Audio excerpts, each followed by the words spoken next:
Hello students, good morning. मैं doctor आलोक Jain, government college Banswara के इस यूट्यूब चैनल में आप सभी प्रथम वर्ष विद्यार्थियों का स्वागत करता हूं।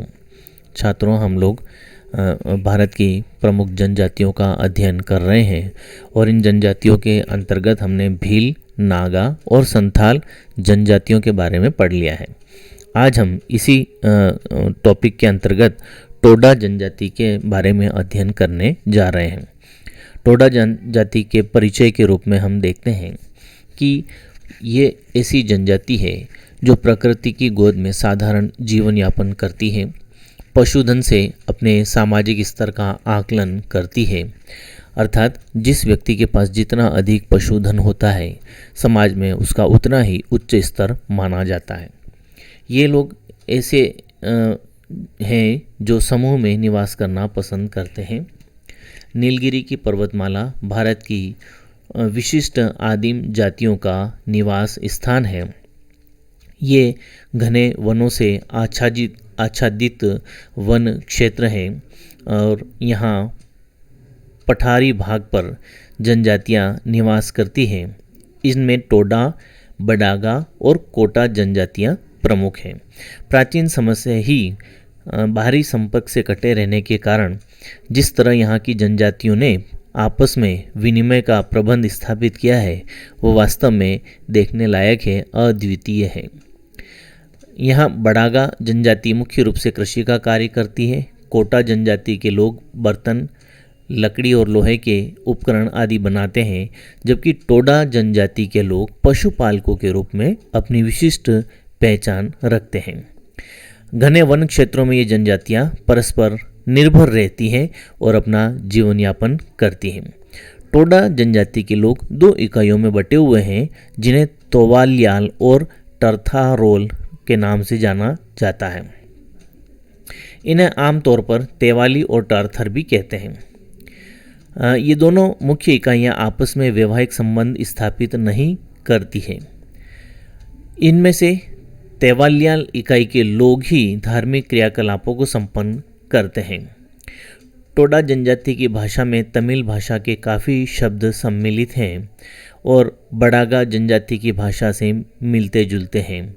फिर भी टोडा लोग तमिल को भली प्रकार समझ सकते हैं, बोल सकते हैं। प्रकृति की गोद में साधारण जीवन यापन करने के कारण ये लोग पशुधन से अपने सामाजिक स्तर का आकलन करते हैं। अर्थात जो व्यक्ति जितना पशुधन में धनी है, उसका स्तर उतना ही उच्च माना जाता है। ये सामूहिक निवास पसंद करते हैं और अलग अलग स्थानों पर 5-7 झोपड़ियाँ होती हैं। एक दुग्ध उत्पादन स्थान अर्थात डेयरी और एक पशुधन को रखने के स्थान में सिमटे हुए रहते हैं। इनकी झोपड़ियाँ 8 से 10 फीट ऊंची होती हैं। इनकी छत भूमि से 1-2 फीट की ऊंचाई से शुरू होते हुए अर्ध गोलाकार रूप में समस्त झोपड़ी को ढक लेती है। इसका मुख्य द्वार आगे से बंद होता है और झोपड़ी में रेंग कर जाना पड़ता है। संभवतः वन्य जीवों से स्वयं की रक्षा करने के लिए ही टोडा संस्कृति में इस आकार प्रकार की झोपड़ियाँ बनाने की परंपरा होती है। खाना पकाने का एक स्थान होता है। टोडा लोग दैनिक कृत्यों के लिए तो आग जलाने के आधुनिक साधनों जैसे माचिस आदि का प्रयोग करते हैं, लेकिन धार्मिक रीति रिवाजों के समय और संस्कारों के निर्वहन में लकड़ी रगड़कर आग उत्पन्न करने के पारंपरिक तरीकों को भी अपनाते हैं। अच्छी नस्ल की दूध देने वाली भैंसों को पालते हैं। पुरुष पशुपालन संबंधी कार्य करते हैं। स्त्रियों को अपवित्र माना जाता है, इसलिए धार्मिक क्रियाकलापों, दुग्ध उत्पादन संबंधी कार्यों में इनकी भूमिका कम रहती है। पशु चराने का काम टोडा बच्चे करते हैं। पशुओं को चराने के लिए निश्चित चारागाह होते हैं। इन लोगों के भैंसों को 2 समूह में बांटते हैं, एक सामान्य पवित्र भैंसें और दूसरी सर्वाधिक पवित्र भैंसें। साधारण पवित्र भैंसें विभिन्न परिवारों की संपत्ति होती है। उनकी देखभाल उन्हीं परिवारों के सदस्यों द्वारा किया जाता है। वहीं सर्वाधिक पवित्र भैंसें पूरे गांव की संपत्ति होती है और सामूहिक तौर पर इनकी देखभाल की जाती है।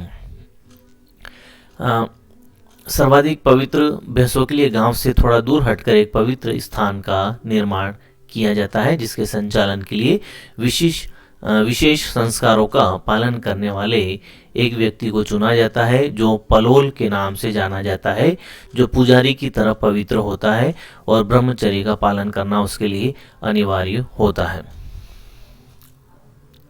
प्राचीन समय से ही टोडा जनजाति में बहुपति प्रथा का प्रचलन रहा है। जब भी किसी व्यक्ति का विवाह संपन्न होता है तो उसकी पत्नी को स्वतः ही उस व्यक्ति के भाइयों की पत्नी मान लिया जाता है। सामाजिक और पारिवारिक कर्तव्यों के निर्वाह के लिए टोडा समाज में पिता निर्धारित करने की एक विशेष परंपरा है, जो अलग अलग तरह से व्याख्या इनकी की गई है। इतना अवश्य है कि यदि बड़ा भाई जीवित है तो अक्सर वही उस स्त्री को प्रतीकात्मक धनुष बाण भेंट करते हुए परंपरा का निर्वाह करता है। इनमें एक चीज और है कि जब भाई की मृत्यु हो जाती है तो ऐसी स्थिति में भी वह न सिर्फ अपनी मृत्यु से पहले उत्पन्न होने वाली संतानों का पिता कहलाया जाता है, वरन उसकी मृत्यु के बाद भी उत्पन्न होने वाली सभी संतानों का तब तक पिता कहलाता है जब तक कि कोई अन्य भाई अपनी पत्नी को प्रतीकात्मक धनुष बाण भेंट न कर सके। तो इस तरह की इन लोगों में एक परंपरा चली आ रही है। टोडा स्त्रियां और पुरुष दोनों ही सफेद रंग का लाल और नीली धारियों वाला वस्त्र धारण करते हैं, जिसे पुटकली के नाम से जाना जाता है। स्त्रियों का समय अधिकतर सिर में तेल लगाने, बाल बनाने, कढ़ाई करने और भोजन बनाने में लगता है। गोदना की परंपरा भी इनमें पाई जाती है। गोदने का चित्रण किया जाता है, इसके लिए कांटे का प्रयोग करते हैं और लकड़ी के कोयले से रंग भरते हैं। हर पुरुष के दाहिने कंधे पर पुराने घाव का निशान या गांठ बनाई जाती है। ये कंधे को जलती लकड़ी से दागने से बन जाती है, जिसे कि एक संस्कार के रूप में हर बालक पर बनाया जाता है। जब उसकी 12 वर्ष की होती है उस समय से वह भैंसों का दूध दूहना शुरू कर देता है। ये लोग मानते हैं कि दूध दूहने के समय दर्द व थकान नहीं होती है।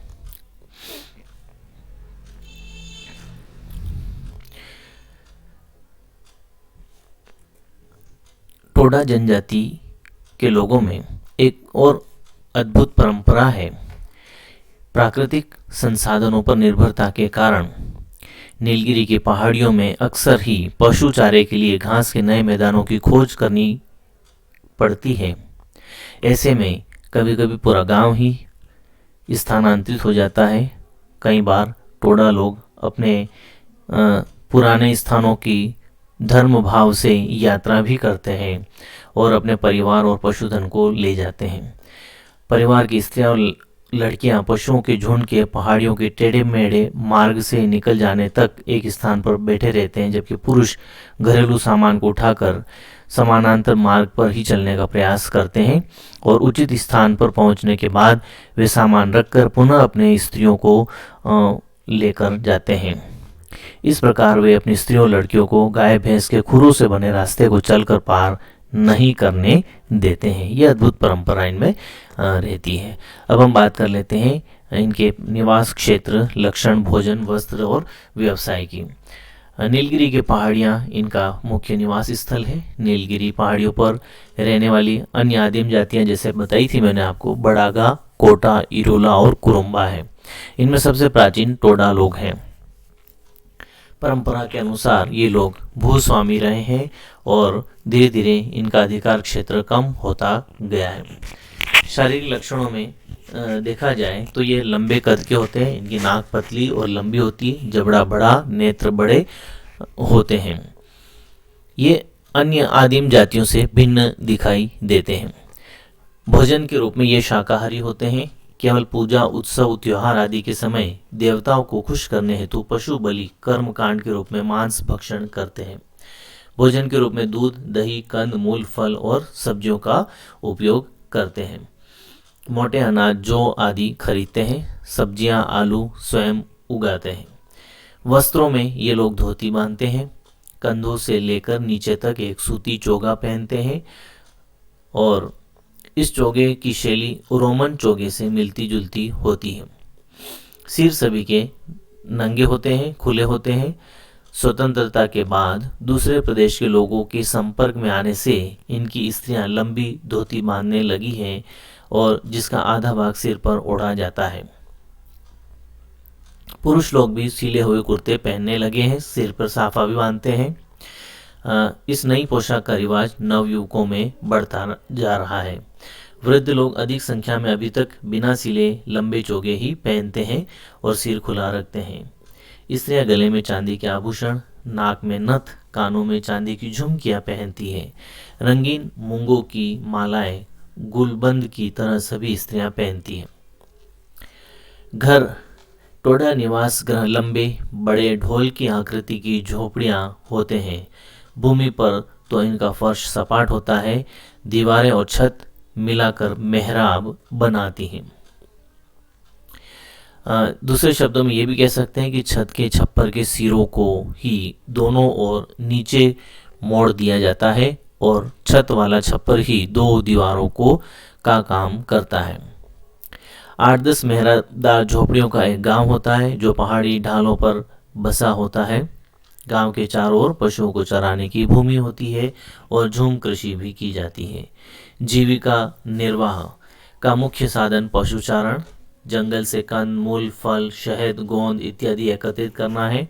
शाक सब्जियां उत्पन्न कर लेते हैं, भैंस पालते हैं। टोडा लोगों का कहना है कि भैंसों के विषय में जितनी बातें जानने योग्य होती हैं उन सबको वे जानते हैं। वे जंगली भैंसों को पालतू बनाकर उनका दूध दोहने लगते हैं। चारे की खोज में उनको एक से दूसरे चारागाह की ओर जाने की आवश्यकता होती है और चलवासी पशु चारकों का उनका जीवन चलता है। कृषि को ये निम्न समझते हैं, दूध भी नहीं बेचते हैं। वन विभाग में लकड़ी काटने वालों की मजदूरी या नौकरी उन्हें पसंद नहीं है। वे अपने आप को इन पहाड़ियों का भूस्वामी मानते हैं।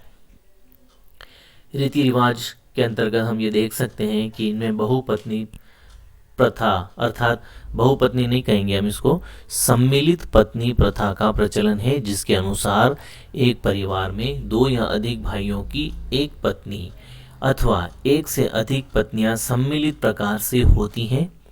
जनसंख्या में पुरुष स्त्री संख्या के अनुपात में पुरुष अधिक होते हैं। प्रत्येक गांव का एक गांव देवता होता है। अन्य देवी देवताओं को भी मानते हैं। पशु बलि कर्मकांड आदि में वे जिन प्रार्थना शब्दों का प्रयोग करते हैं उनमें कुछ ऐसे होते हैं जो सुमेरियन देवी देवताओं के नामों से मिलते जुलते होते हैं। मृतक संस्कार बड़े जटिल होते हैं। मृतक व्यक्ति की हैसियत के अनुसार कम या अधिक संख्या में पशु बलि दी जाती है। टोडा लोग तमिल और कन्नड़ की मिश्रित भाषा का प्रयोग करते हैं और आपस में अपनी आदिम या प्राचीन भाषा बोलते हैं। बाहर से आकर बसने वाली अन्य जातियों के लोगों ने टोडाओं को भूमियों के अधिकारों का शोषण भी किया है। तो ये था हमारा टोडा जनजातियों का निवास क्षेत्र, इनकी अर्थव्यवस्था और इनका सामाजिक व्यवस्था या संगठन। तो ये टॉपिक हम यहीं समाप्त करते हैं। अगले टॉपिक में हम फिर मिलेंगे। तब तक के लिए थैंक यू।